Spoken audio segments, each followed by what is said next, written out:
these days, the new buzzword has been mindfulness. You pretty much find it everywhere. In lectures, in therapy sessions, workshops are held. UCLA and other places, they have their own certification programs. Left and right, you're seeing this happen. And fortunately, I mean, it's a good thing, making accessible parts, some small parts of the teachings that we find in the Dharma, being somewhat accessible to the masses. And now it's no surprise to find different traditions, different religions talking about mindfulness from their own perspectives, which is again a good thing as far as looking at it from Buddhist perspective. However, when we have a situation where every Tom, Dick, and Harry is teaching it these days, that's an old English phrase that we don't get to hear about, I mean, we read often or come in contact with these days. I think it's a lovely expression. Then we run into some problems.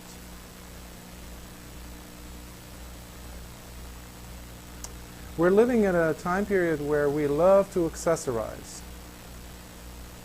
We love to add things to our closet, to our toolboxes.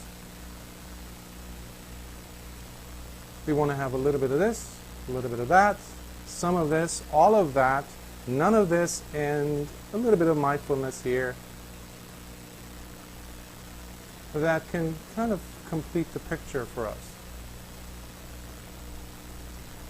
And this talk is basically focusing on what is wrong with mindfulness today.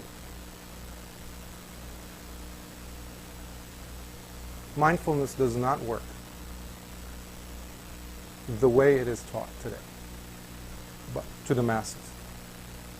So long as it is not including within its structure other elements, other items on the recipe book. See, if we need to cook something, we need to follow a certain recipe. If it's going to be a certain dish, let's say, a cake or whatever, we all know that if we miss out on one of the ingredients, it's not going to come out the way it is supposed to be. Now, in the Dharma, fortunately for us, we have so many recipes. Recipes for experiencing Nibbana. And the Buddha gave us so many different ways of making that happen. You have the 7 factors of awakening, where sati, or mindfulness, is there. You have the 5 faculties, of which the first, again, is sati. You have several others, but obviously you have in the Eightfold Path. But there's one that particularly I'm interested in talking to you about today. And that has to do with the precepts, specifically. The disciple in higher training. We usually have 3 categories of these. And then we have the 4th one, who happens to be someone who's already passed the training stage. And those are the arhats. Again, this is coming from the Theravadan perspective. Now, one of the things that we do repeat as those of us who have taken the precepts is we have 5 precepts. I undertake the training rule to abstain from, let's say the first one is not to kill or not to harm beings on purpose. The second one is the same thing. I undertake the training rule to abstain from taking what is not given. Third one is I undertake the training rule to abstain from sexual misconduct. The 4th one is I undertake the training rule to abstain from wrong speech. Now that has subgroupings: false speech, harsh speech, gossiping or slandering, backbiting. and also idle chatter. And then the fifth one is I undertake the training rule to abstain from taking intoxicants or getting the mind intoxicated. Now, if you notice, the common denominator in all of these five is the training rule. It is a training. We don't have such things as commandments. And that's another reason why in the West we have a difficulty gulping down the world morality, because it's been shoved down our throats, as one of my teachers keeps saying. So we have this disgust of the term. However, we do not need to look at it in that way when we're thinking about the training rules. And in Pali, the word itself is sikha, training. There are no, bolts of lightning that's going to come down on us. The earth is going to open up and swallow us, etc. There's no such thing when it comes to these five precepts. However, we are throwing away the most crucial part of our training towards Nibbana. And let's not kid ourselves, the Buddhist path is about attaining Nibbana, whichever way you look at it. However long the time that you spend, that's how it is. It's not just compassion. Many people say it's compassion. Yeah, compassion is part of it. The Buddha himself had Maha Karuna. Okay? But the Eightfold Path, the whole path of Dhamma, is about gaining wisdom. So on one extreme we have, of the spectrum, we have Sila, which is virtue, which is moral development. And the far end we have wisdom, seeing things as they are, being able to see different perspectives at the same time without having any kind of a bias towards whatever position. And the bridge between the two is mental development, samadhi, which oftentimes have been mistakenly translated as concentration. That's not correct. Mental cultivation means developing the mind to reach states of calmness, serenity of mind, where the mind is stable, collected, allows us to get to a point where we can see with wisdom, with eyes of wisdom. These are not themes that we read about only in books. These are things that can manifest in our own lives when we use the whole recipe ingredients. I mean, sometimes I see advertisements for like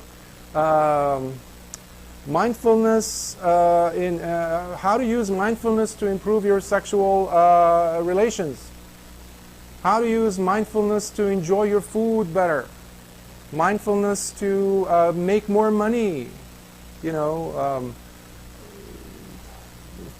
Fortune 500 companies and things like that. They use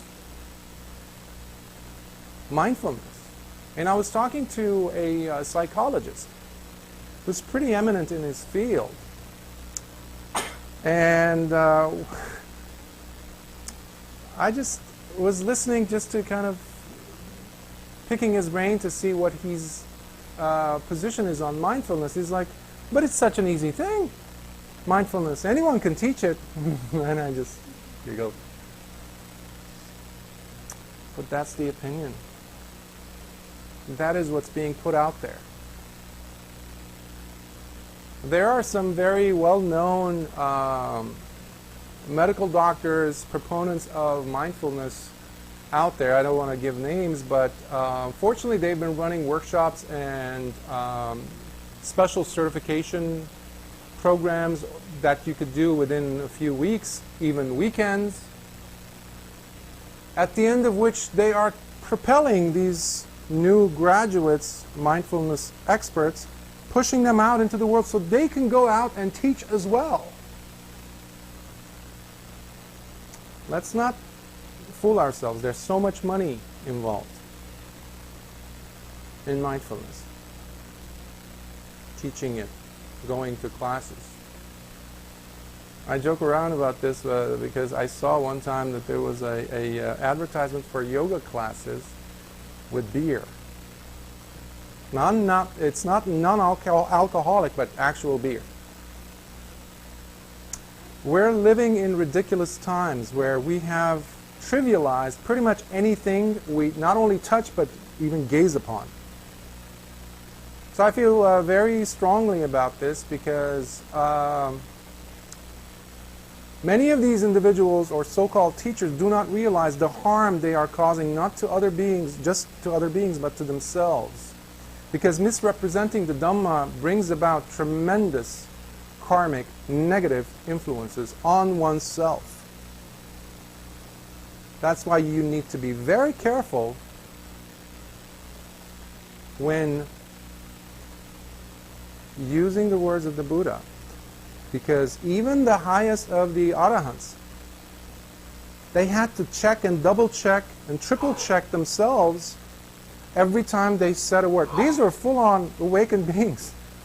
And then they had to go back to the Buddha himself to check in with him, to see whether they misrepresented him by any chance.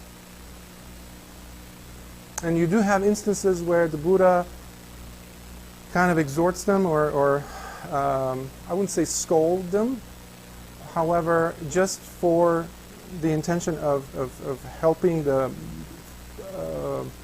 future generations of Buddhists and students to completely understand. They cannot do this and that and this, misrepresenting, because remember, and that is the main theme that connects everything that I'm trying to talk about today, which is sila, or virtue, moral development. See, when we remove hiri and ottappa, what they mean, those are the Pali terms, they are moral shame and moral dread. Shame and moral dread. They are part of our training. See, there are no shortcuts. If we just do mindfulness, we like that, we'll keep it. We like energy, which is part of the five. So basically the five powers, they're also called in this sense the five powers of a trainee, or sekas. Faith, shame, moral dread, energy, and wisdom. Wisdom has to be there. Unfortunately, when we look at mindfulness solely on its own, that's not going to cut it.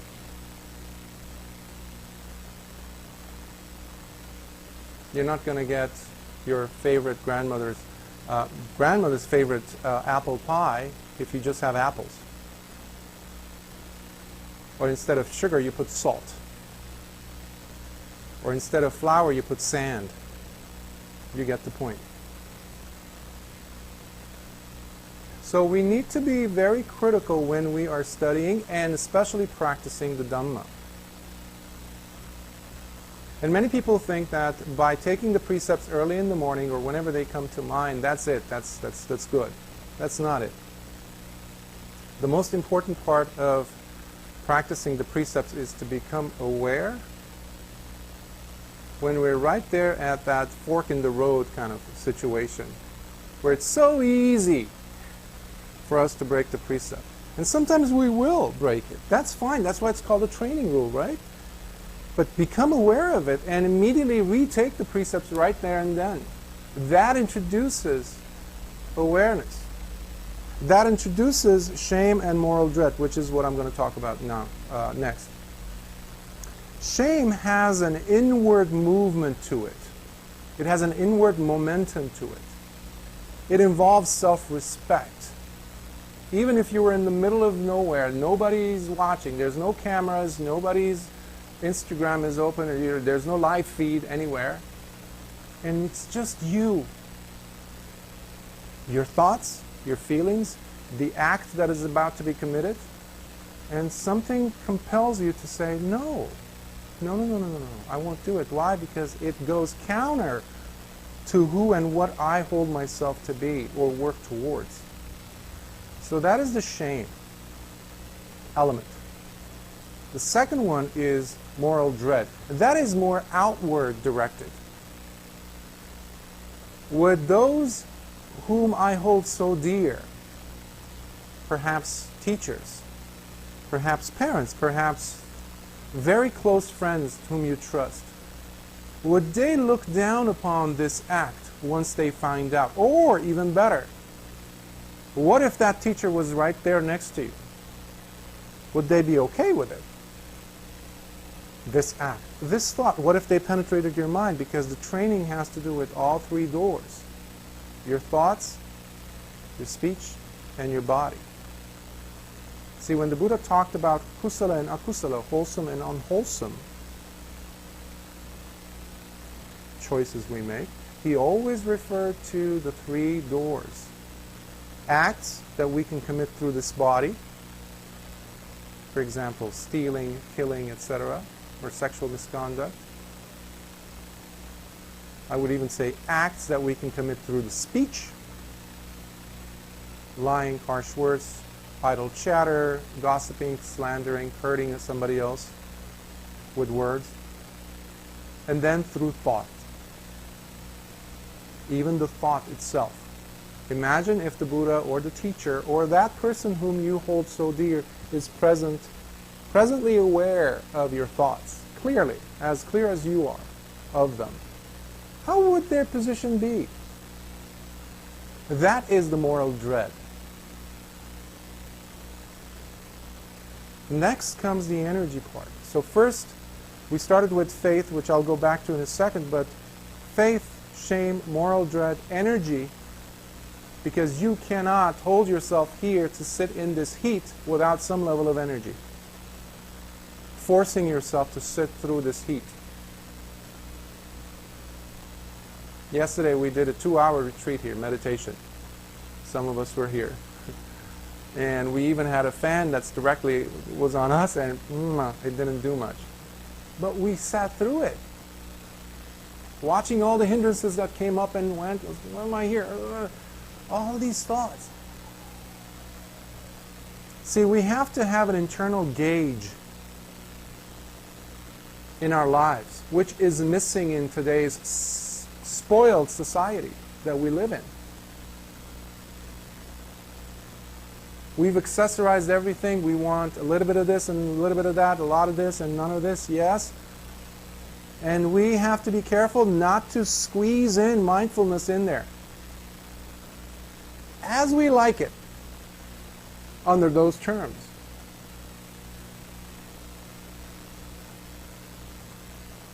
See, character is often necessary. This practice builds character. When a person attains sotapanna or stream entry stage, their eye of Dhamma is open. There is personality change. If there is any alchemy out there, that is it. The transformation takes place. However, with every single moment that we apply the 5, faith, moral shame, moral dread, energy to maintain your steady course, inevitably it opens the door for wisdom. Wisdom, oftentimes it's such a uncool word these days. My mom used to say it's like looking for something in broad daylight with a flashlight that works, using it, and you still can't find it these days. It doesn't have to be that way. So we need to hold ourselves accountable. So this path is also about accountability. That's why it's not for the weak of hearts or of minds. So we need to practice with diligence, which brings about faith. The trust in the practice comes in. No one has to convince you. Your experience of it, of its truths, are sufficient.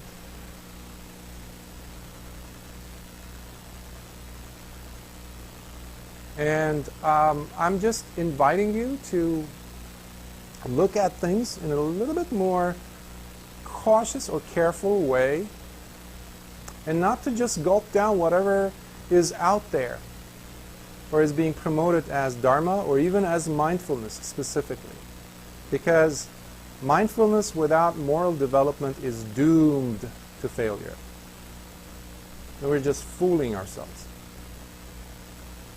You might have several different titles. You might wear different things. It means nothing. Different names. It means nothing. And remember that even at the time of the Buddha, there were monks and nuns and lay people that were there and listening to actual Buddha speak. Had many, many precepts. Monks, for example, had 227. And they still did not, some of them, they still did not attain awakening, not even the first stage. Imagine what an opportunity that was wasted. So what that means, at least for me, is that it is such a personal path. And I hate to say it, it's a lonely path. But it's a wondrous path. Because your experiences anyhow are a very personal part of your life. You cannot express your full experience to someone else, even if you love them to death. That apple pie, the way you experience it, you will not be able to convey that experience to someone else in that way. So, are there any questions or something that might have triggered while I was talking about this? Because I want to give you some, we still have time, I can go on, but I wanted to see, just interject and see. Yes?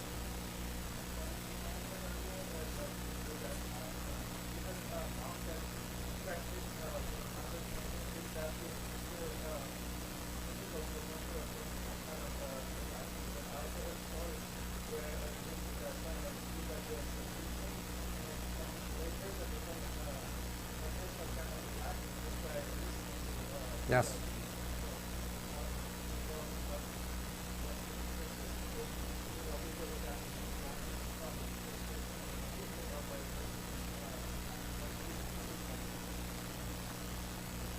This is what my dad used to do.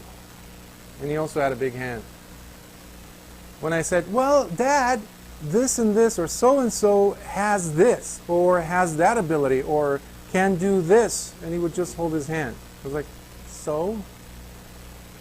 He said, not a single thumb or finger on a single hand is similar to the one next to it.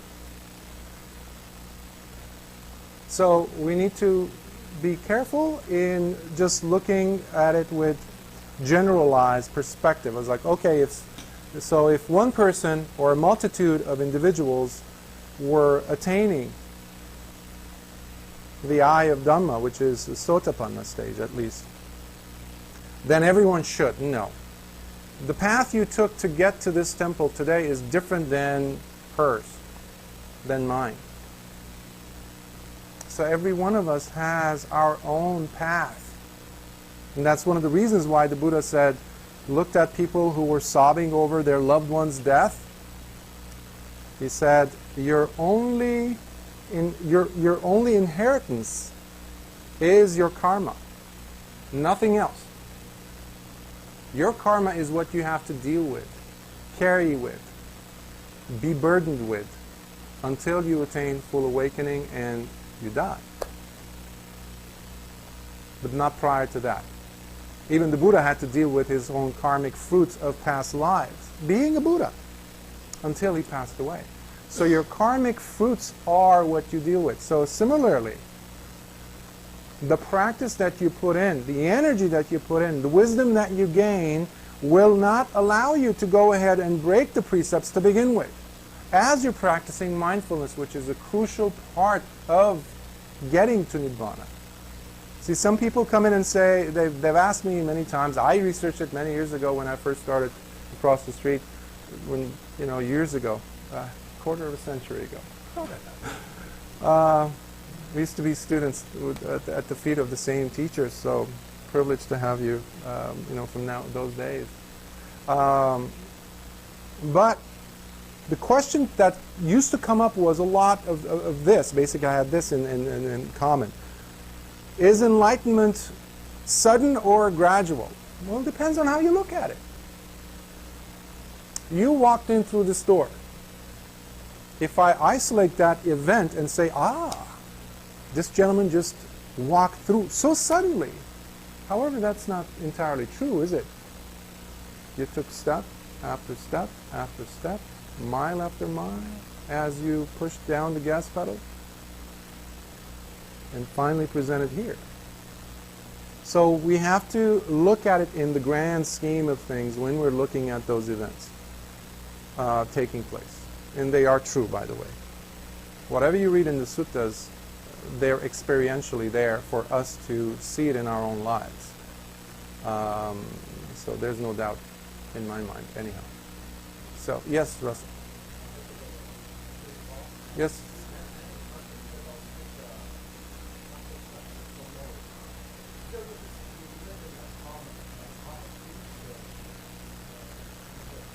Yes?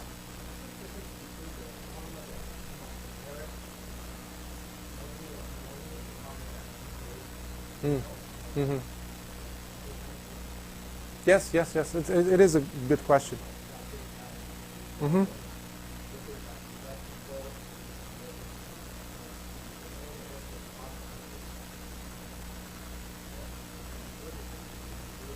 Yes. Mm-hmm. Yes. No. It's a valid question. It's something that I've had to deal with when I first started my journey in the Dharma, and I've heard from other students as well. And basically the question itself is asking whether there is a difference between actions you've committed intentionally in their fruits, in their results, and actions that you might have committed unintentionally. And how do you see that in the arena of things happening to some people where a child can die even at birth? An elderly person lives all the way past being a centenarian, over 100. So what's the difference? Or a person gets a huge inheritance, or is born to a royal family, but is a leper, or has some very serious disease. Where does that leave all that wealth and prestige? So all these things the Buddha tried to explain. I say tried because, and there's many suttas in Samyutta Nikaya, some Majjhima Nikaya, and in Digha Nikaya a lot. These are the major Nikayas, the major books of the suttas in the Theravada tradition, by the way. But he did also put a caveat there that only a Buddha can actually see the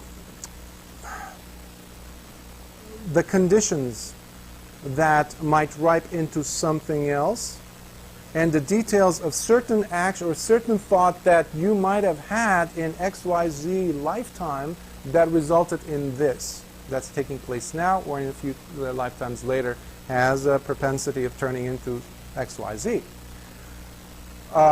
And just a few of his highest disciples could do that. But as far as we're concerned, there are so many clear diagrams, maps of what type of karma produces what. For example,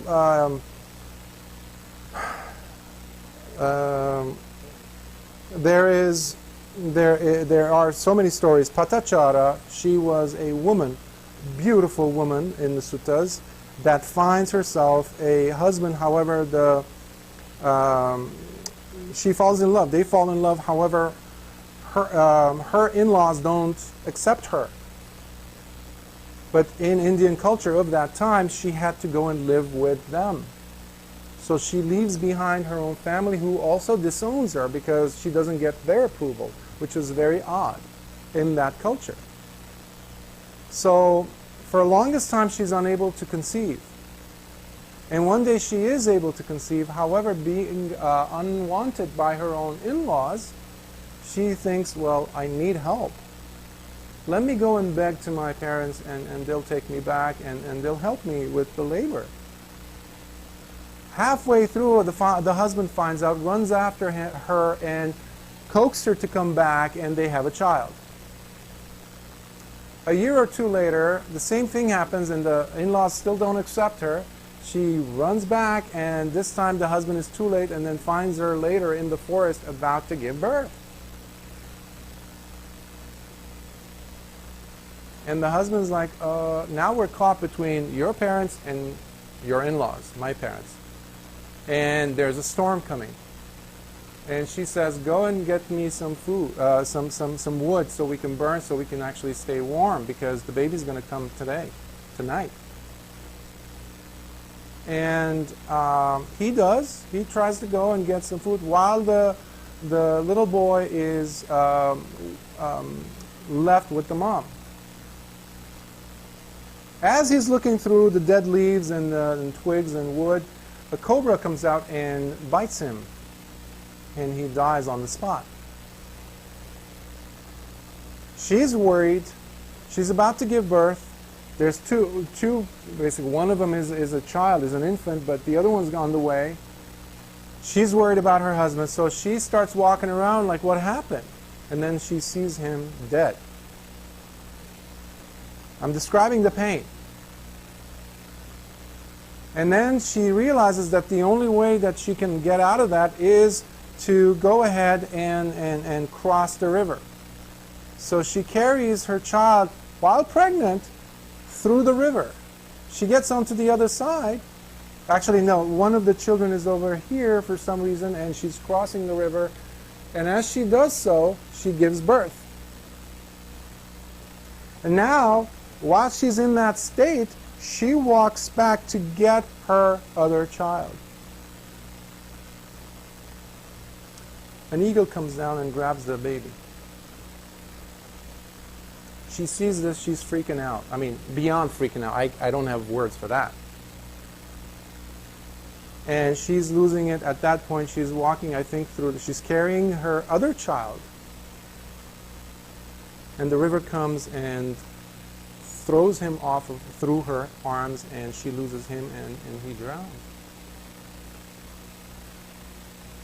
What would you do? She goes mad. She starts tearing off her clothes, and she's yelling and screaming in the village as she gets there. Fortunately, it's the village, Savatthi, where the Buddha was staying at. So for some reason, she's able to run through the hills, through the streets, to get to Savatthi, where her parents were, to go to get some comfort. At that moment, there was a fire at their house, and both of them burn alive. This is there, this is in the sutta. I'm not making this stuff up. And what do you do? She's going now, stark mad, and the monks see her approaching the gates. She's yelling and screaming, and the Buddha sees her and sees that she's ready to receive the Dhamma, and says, let her pass, let her pass. She approaches. This is also an answer to your question about being at the right place, right time, only if you've done enough work. She comes over, and the Buddha says, be mindful, child. Mindful, right? And the Patachara just at that instant calms down, and a lay elderly man gives his cloak, his robe, to her to cover her.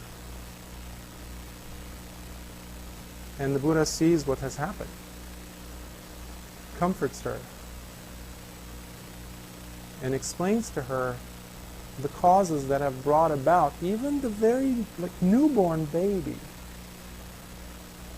not to have lived for 30 seconds or a minute on this planet, yet he was plucked out of the sky by an eagle and killed.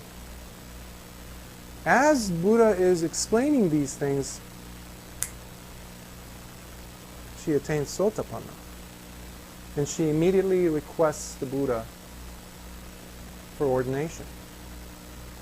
And the Buddha goes through the slew of explanations about even the parents who are now ash. I mean, this woman was, come on. From every angle she was being hit with karmic fruits. However, in her case, that were the required conditions, apparently, for her to get to that point. Otherwise, she might have lived happily, this and that, with kids, with in-laws, parents, everybody's happy. But no Dharma. So in her case, her resolution had been many, many lifetimes earlier, as the Buddha explains in that sutta, that she had bowed down at his feet and said, I want to be the number one bhikkhuni, a nun, who is the most excellent at the Vinaya, the precepts. Many eons earlier. And finally, the fruits come about in this lifetime, because her request was, her aspiration, her wish was, I want to be the bhikkhuni who is the most excelled in the Vinaya, or the precepts, the code of discipline for monastics, at the foot of a living Buddha. And there she was. So sometimes all of these things have to come to fruition in different ways. Similar to this, my explanation to that question, attempt at it anyhow, is only merely one. There's so many different ways of addressing that question, which I would love to go over in future talks as well. So I have a feeling there might be more questions, but can we take one more? Yeah. Homero. Thank you. Sorry. I hope that addressed. Yeah. We'll talk more about, yes.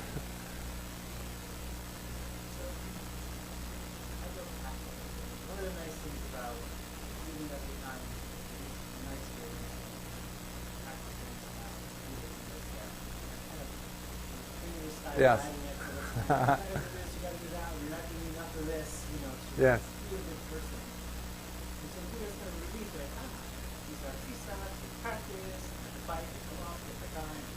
Yeah. So I'm getting the sense from your talk today that it's not that it's growing, that there's more pressure on it. At least that's what I felt from this talk. You need to work this path, or you need to put in the energy. You will not become happy. You need to. If it sounded, it felt to me almost like yes. So I'm just curious, am I misunderstanding, or is there some aspect that I need to more? Discipline. Discipline. That's what we're lacking. It took discipline from you to put on that outfit, to do your hair, to make sure you're shaved, to take a shower, to do all that needs to be done before you walk out of your house. Correct? That's what I'm talking about. We want to get it easy, just like that psychologist, acquaintance of mine, who said, mindfulness teaching, it's the easiest thing in the world, apparently. No, it's not. Living a path, any path. Now, yes, granted, in Catholicism or Christianity, I in my teenage years, I was living in a Christian monastery to become a monk for many years. And I know exactly what you mean. There were punishments. However, there's none of that in the Dharma, in the Buddhism. However, that does not negate the importance of approaching it with decency. And see, you're not going to get something for nothing, and that's the attitude, unfortunately, in this society that we have. Discipline is required. If you're going to cultivate a body that's going to be healthy, fit, you need to discipline it. No one can argue that. The same way with food. If you eat junk food, you're not going to get the healthy, fit body. Discipline. If you want to experience mindfulness and really attain its fruits, you need discipline. There's no ifs and buts about that. So what in a nutshell, is being taught outside. Is mindfulness devoid of the shame factor? Of energy? Might be there, maybe not, but wisdom is completely out the door. Faith is, what is that? And moral dread doesn't even exist. And we have to be very careful of that. It's like those fruits that are plastic that you found on grandma's fruit bowl in the kitchen. You try to grab it out. What is this? It's nonsense. Nonsense. So that is not the mindfulness we are taught in the Dharma. So I hope this also helps other people who are unsure about what it means. Thank you for listening. And I'll be here for more questions.